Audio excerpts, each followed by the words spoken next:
Welcome to the Tech Egg. Don't get scrambled. Enjoy the video. You start by confirming two essentials.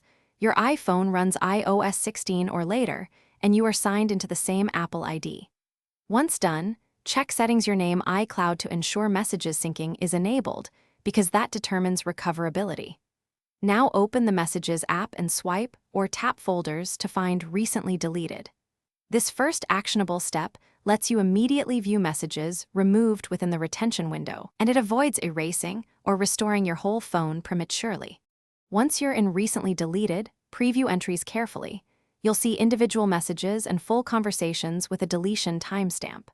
Make sure to select only the messages you need, then tap Recover to move them back into your main inbox. This preserves reaction links and attachments when possible. If messages aren't in Recently Deleted, make sure other Apple devices on the same account are synced. Messages in iCloud can keep items on another device. Next, consider backups if recovery fails here. If Recently Deleted doesn't contain what you need, your next step is a backup restore. Verify an iCloud or Finder/iTunes backup predates the deletion. If it does, backup current data if needed, then erase the iPhone and restore from that backup.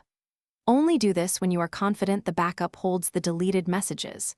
If nothing works, try syncing other devices, update iOS, enable messages in iCloud, or consider reputable third-party recovery tools. If recovery still fails, contact Apple support for account-specific help. Thanks for watching. Consider subscribing if I helped unscramble your problems.